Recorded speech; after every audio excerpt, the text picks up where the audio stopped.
We are live. Welcome to my thoughts on Agents of S.H.I.E.L.D. Season 7, Episode 8, After Before.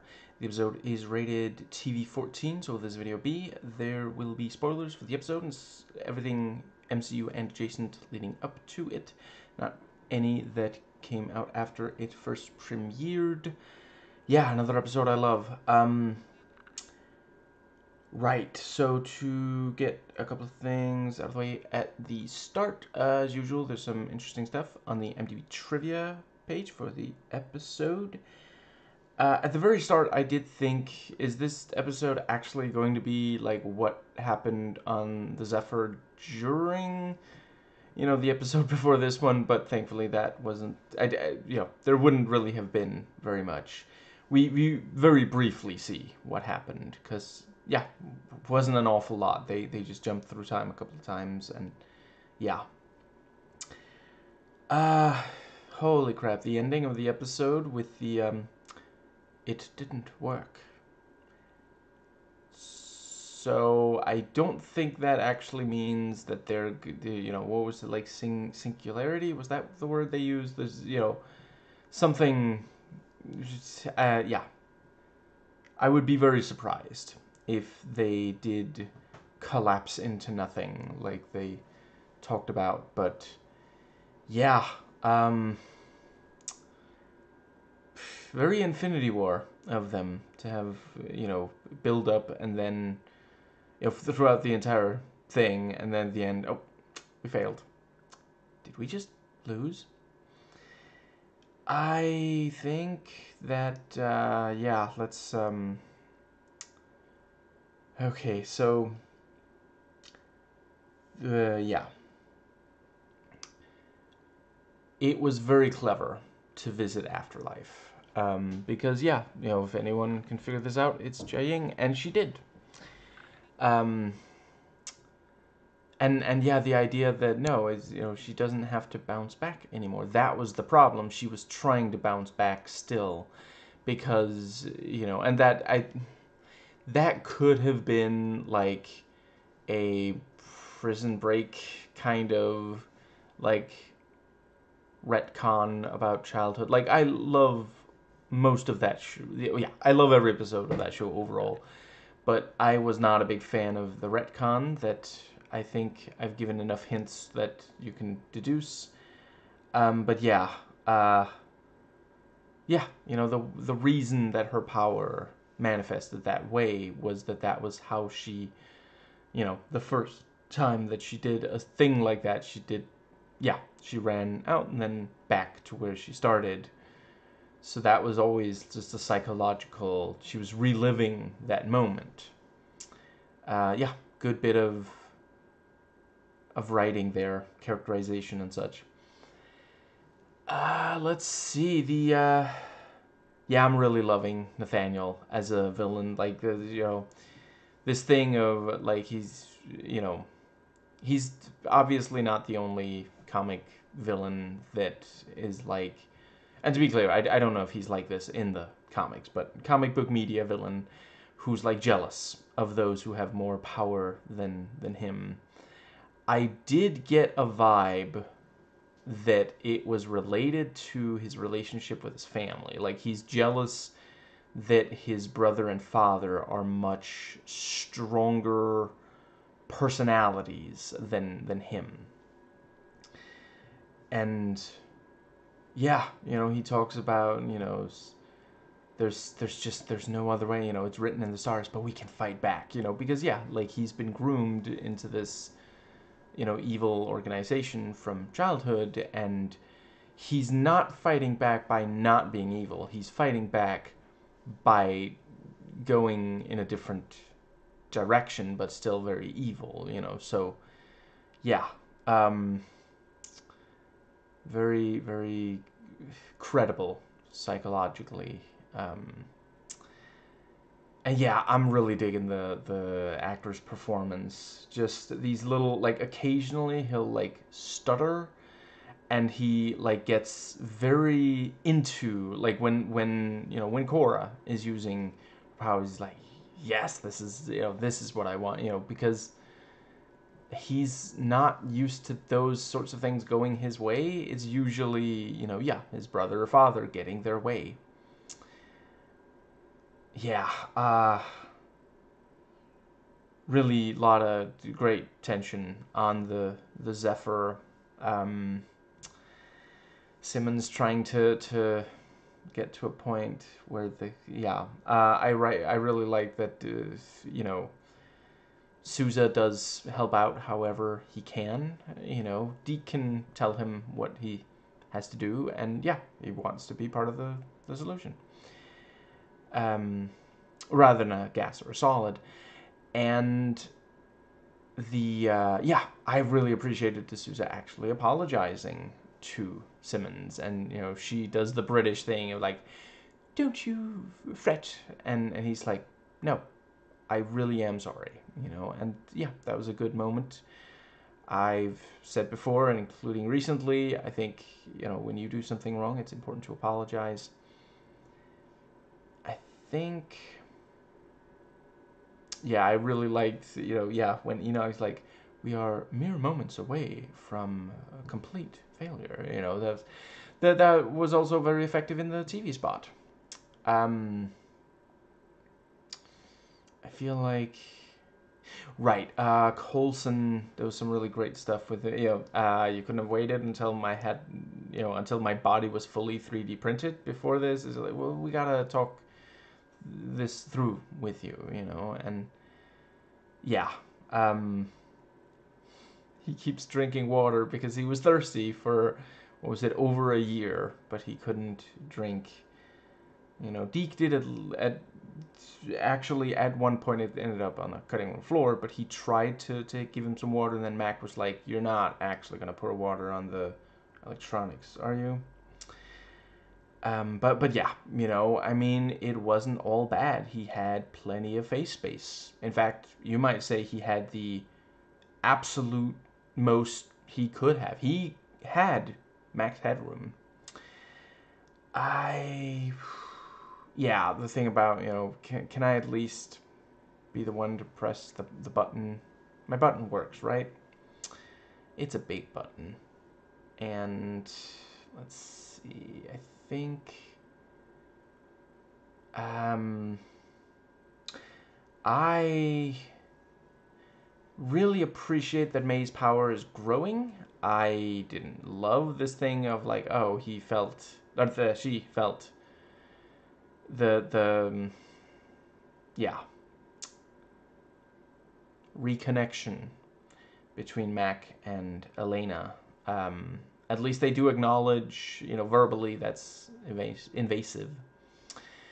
But yeah, the fact that she can now tell from a distance without touching someone, that also opens up more storytelling options, so she doesn't constantly have to be touching people in order to read. There's no way that it would have, if she had to touch, Jiaying and especially Lee every single time, yeah, that would not, that would feel very awkward if they just, I'm going to allow it. I think, yeah, the whole thing with the worry about Cora. What are you doing to her? No, she's the one doing this. We wanted to find out how to disable a power so that we don't have to do something more drastic. Yeah, they're very worried about Cora. She's just not quite as popular as Aang. Did I get that right? I haven't actually watched that show, but I know people really hate if you mispronounce his name because they do that in the first live-action movie. Was there more than one movie? The new live-action thing is a show? Whatever. I don't remember.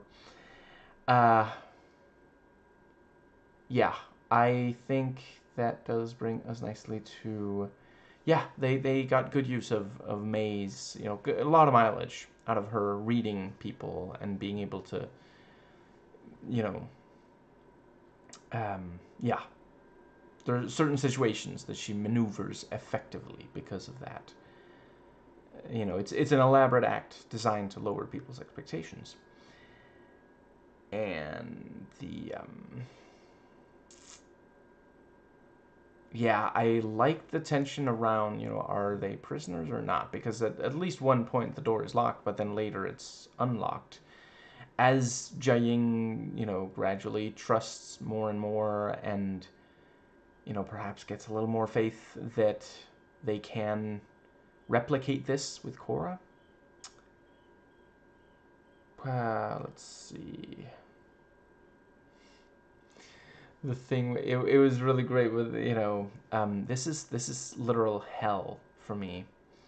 Yeah, she's not gonna like that. She hates feeling.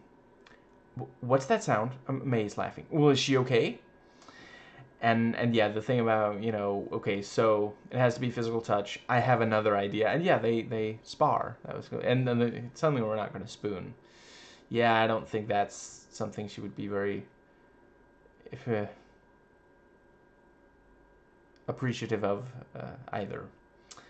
But yeah, that was a good way to get some action into, there's that action, and then there's also May fighting Lee, and the attack on Afterlife near the end of the episode also has some action.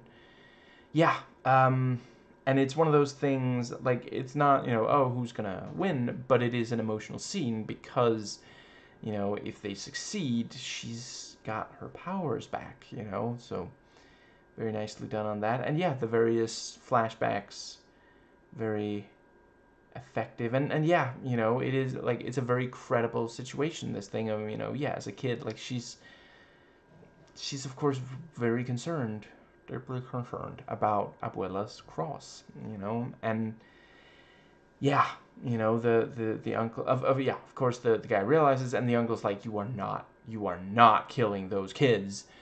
And they struggle over the gun, and yeah, it is sadly very realistic. If you are, dealing with someone who has a gun, going for it like that it's not likely that you're going to end up getting it away from them without getting shot. Let's see.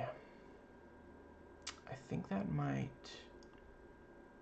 pretty much get us to. Yeah, and I like that the psychological block. Yeah, also the thing about, no, there really is something, and she's like, the fact that it's psychological doesn't mean that it's not real. Very important distinction there. And yeah, she manages to get the yeah. It takes more than one sort of eureka moment, and yeah, realistically, again, that is realistic. Um, I think I appreciate that Daisy is still very, she's clearly very very messed up after, yeah, the all the stuff that Nathaniel did to take her power. Um, and yeah, as usual, like, Chloe Bennett really comes through every acting moment of the show so far. She's really, because like, usually there's more energy in her performance. She's like, peppy and making snarky remarks and all this stuff, and it's mostly gone because she's not okay yet. She should still be in the healing bed, but she just can't bring herself to just lie there or tell the truth there. Did that sound misogynistic? It's not meant misogynistic. I'm just saying, it's always been silly to me that the word, you say lie in bed, but it's also, to lie also means to tell an untruth. Anyway, let's see. To be clear, men lie as much, if not more, than women. And a lot of men's lies are worse and more egotistical.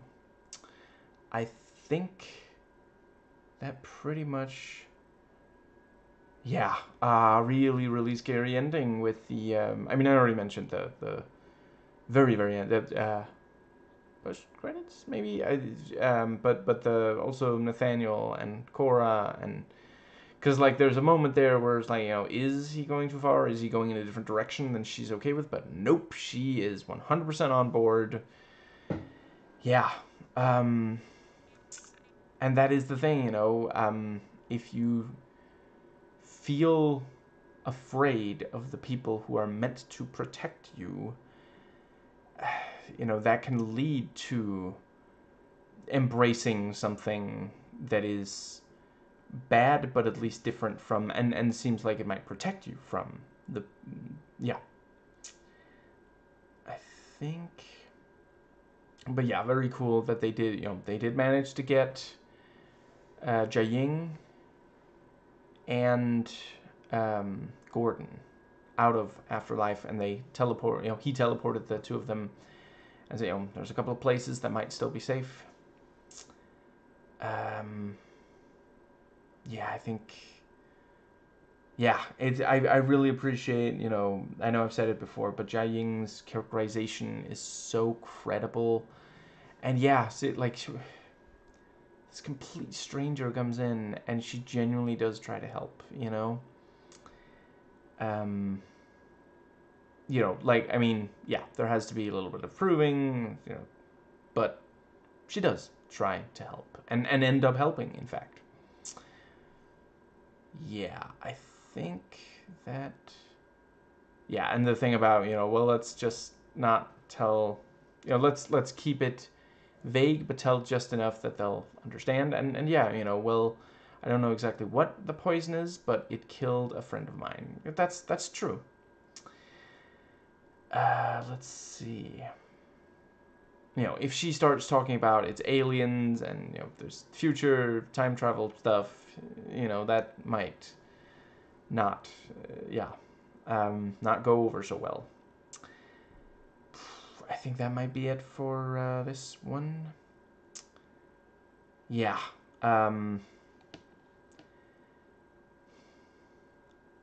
So when they arrive, you know, they identify themselves. Yeah, they say, you know, Jiaying, and, you know, there's that thing about, you know, how did you know my name? And then later in the episode, you know, Nathaniel shows up. Right, there was also really cool when he was using quake powers on the gun, and that was also like, oh, this. Yeah, I am glad she didn't kill herself. I really hope that they're gonna be able to talk her out of it. That they're not gonna have to. Yeah, um, take her out. Um, but yeah, Nathaniel shows up and like, you must be Jiaying, and I just want there to be an outtake where Jiaying is like, every single freaking intruder knows my name.